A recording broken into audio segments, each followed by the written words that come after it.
Hello viewers, welcome back to my channel Color and Craft Creation. যারা এখনো পর্যন্ত আমার চ্যানেলটি সাবস্ক্রাইব করেনি তারা সাবস্ক্রাইব করে পাশে থাকা বেল আইকনটি প্রেস করে দিন।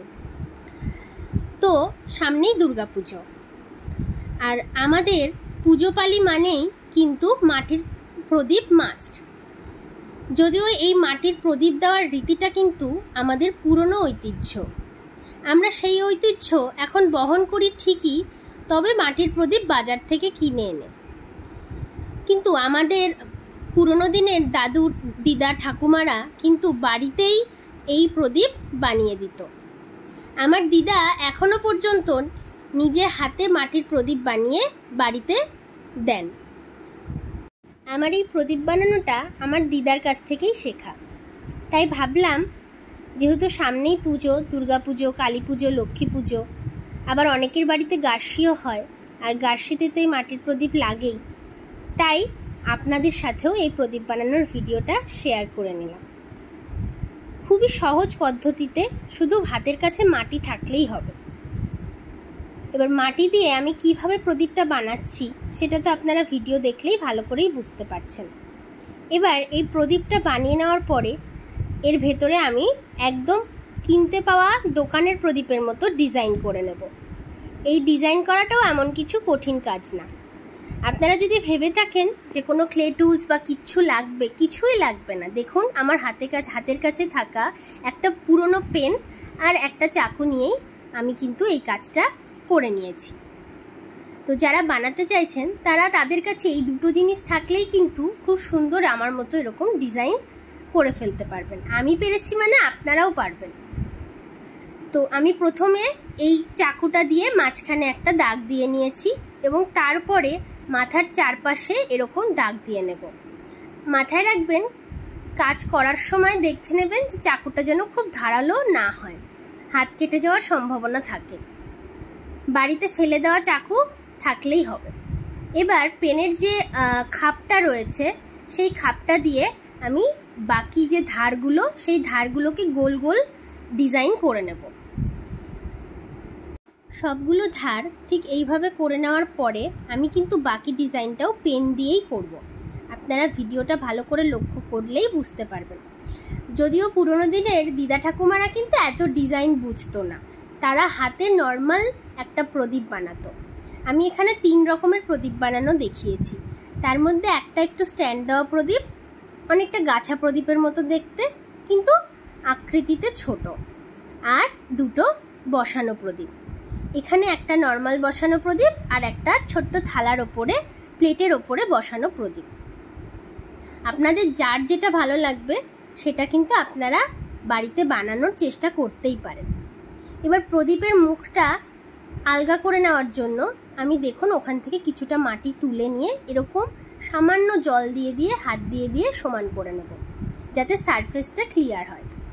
এইবার পেনের মুখটা দিয়ে গোল গোল ডিজাইনটা করে নিলাম।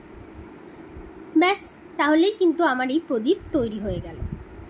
আগেকার দিনের দিদা ঠাকুমারা, এমনকি আমার দিদাও দেখতাম, আমার দিদা ঠাকুমা সবাইকেই দেখতাম কালী পুজোর দিন 14 বাতি দিত, আর এই 14 বাতি পুরোটাই তারা নিজে হাতে মাটি দিয়ে বানাতো। আমিও তাদের সঙ্গে বানাতে বসে যেতাম, যদিও তখন এরকমভাবে বানাতে পারতাম না। আমার সেই প্রদীপটা তবুও রেখে দিত তারা, কারণ আমার ছোট্ট হাতে তৈরি ছোট্ট প্রদীপ, আল্লাদের খাতিরেই তারা সেই প্রদীপটা রেখে দিত। এখন জানি, তখন বুঝতে পারতাম না, তখন সেটাতেই খুব আনন্দ লাগতো। তবে এখন বুঝতে পারি যে সেই প্রদীপগুলো আমার মোটেই ভালো হতো না। আর দেখুন কত প্রতিভা ছিল তাদের, কোথাও না শিখে, কিচ্ছু না দেখে কত সুন্দর সুন্দর তারা জিনিস বানাতো। এমনকি আমাকে ছোটবেলায় মাটি দিয়ে অনেক পুতুলও তারা বানিয়ে দিত। আমার বাবাও বানিয়ে দিত, আমার মাও বানিয়ে দিত। তারা নাকি ছোটবেলায় এইরকম মাটির তৈরি হাত মুখ আলা পুতুল দিয়েই খেলতো। তখন তো এত পুতুল টুতুল পাওয়া যেত না। আমাদের সময় যদিও অনেক পুতুল পাওয়া যেত, কিন্তু তবুও আমাকে ওরকম পুতুল বানিয়ে দিয়েছে। আমি ওরকম পুতুল নিয়ে অনেক খেলেছি। দেখুন, গল্প করতে করতে একটা প্রদীপের পরে আমি কিন্তু আর একটা প্রদীপও করে নিচ্ছি। এই প্রদীপটা আরও সিম্পল, অনেকটা আগেরটার ডিজাইনের মতোই, তবে একটু আলাদা। ভালো করে ভিডিওটা লক্ষ্য করলে আপনারা ডিজাইনটা বুঝতে পারবেন। আর যদি মনে হয় যে এই ডিজাইন পছন্দ হচ্ছে না, তাহলে আপনারা আপনাদের মতো ইচ্ছে মতো ডিজাইনও করে নিতে পারেন।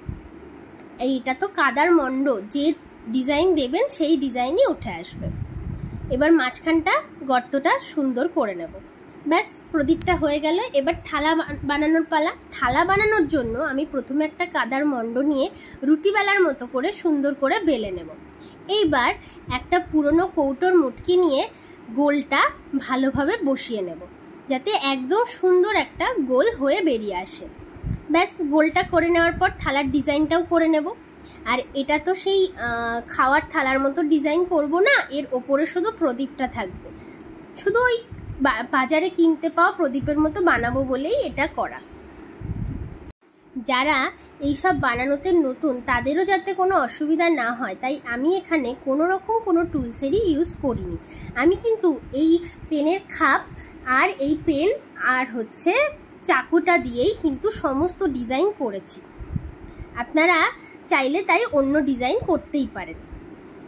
তাই আমার সব ডিজাইনই অনেকটা একই রকম হয়েছে। ব্যাস, এবার মাঝখানটা একটু গর্ত করে থালাটার ওপরে প্রদীপটা বসিয়ে দিলাম। এবার শুকোতে দিলেই কিন্তু আমার এই প্রদীপটাও রেডি। দেখুন কতটা সুন্দর লাগছে, লাগছে তো একদম দোকানের কেনা প্রদীপের মতো। এইবার এর পরের প্রদীপটা বানিয়ে নেব। আর এই প্রদীপটা গাছা প্রদীপের মতো অনেকটা দেখতে হলেও এটা সব থেকে বেশি সোজা ছিল। শুধু মণ্ডটাকে হাতের মাঝখানে ঘুরিয়ে ঘুরিয়ে দুই পাশটা উঁচু রেখে মাঝখানটা চিকন করে নিতে হবে। ভালো করে ভিডিওটা লক্ষ্য করুন আমার হাতের দিকে, ওটা তো আর আমি বলে বোঝাতে পারবো না, এটা আপনাদেরকে দেখেই বুঝতে হবে। আর ওপরের যে অংশটা থাকছে সেটাকেই প্রদীপের শেপ দিয়ে নেব। আর নিচের অংশটা একটা প্লেন সারফেসের ওপর বসিয়ে প্লেন করে নেব। এবার মাঝখানে যেমন প্রদীপের গর্ত হয় সেরকম গর্ত করে সুন্দর করে চারপাশটা ক্লিয়ার করে দেবো। এটাতে আর আমি কোনো ডিজাইন করিনি, এটা আমি যতটা সম্ভব সিম্পল রাখারই চেষ্টা করেছি। এই সিম্পল রাখতে না চাইলে আপনারা অন্য ডিজাইন করে দেবেন। আমাদের বাড়িতে এই 14 প্রদীপ দেওয়ার সাথে সাথে মাটির ভূত পোড়ানোরও একটা রীতি রেওয়াজ আছে। আর সেটাও না এইরকম মাটির একটা পুতুল বানিয়ে, মাটি আর বিচুলি দিয়ে সুন্দর করে একটা পুতুল বানিয়ে সেটা রোদে শুকিয়ে সন্ধ্যাবেলায় পোড়ানো হতো। আর এই পোড়ানোর নিয়মটাকেই বলে ভূত পোড়ানো। কার কার বাড়িতে এরকম আছে বলুন তো, আমাকে কিন্তু কমেন্ট করে অবশ্যই জানাবেন যে কাদের কাদের বাড়িতে এইরকম 14 বাতি দেওয়ার নিয়ম আছে আর এরকম ভূত পোড়ানোর নিয়ম আছে। ছোটবেলার এই দিনগুলো ছিল খুবই ইন্টারেস্টিং। এখন যদিও করি কিন্তু সেই মজাটা আর কোথায়। গল্পে গল্পে আমার এই প্রদীপটাও কিন্তু একদম রেডি। এবার আমি এর একটা ক্লোজ ভিউ আপনাদের দেখিয়ে দিচ্ছি। সকলের ভিডিও কেমন লাগলো জানাবেন, আশা করি ভালো লেগেছে। এখানে আমি তিনটে প্রদীপের ভিডিও আপনাদের সাথে শেয়ার করেছি। এই হলো আমার 3টে প্রদীপ। সকলে ভালো থাকবেন, সুস্থ থাকবেন, কালার অ্যান্ড ক্রাফট ক্রিয়েশনের পাশে থাকবেন। জয় শ্রীকৃষ্ণ।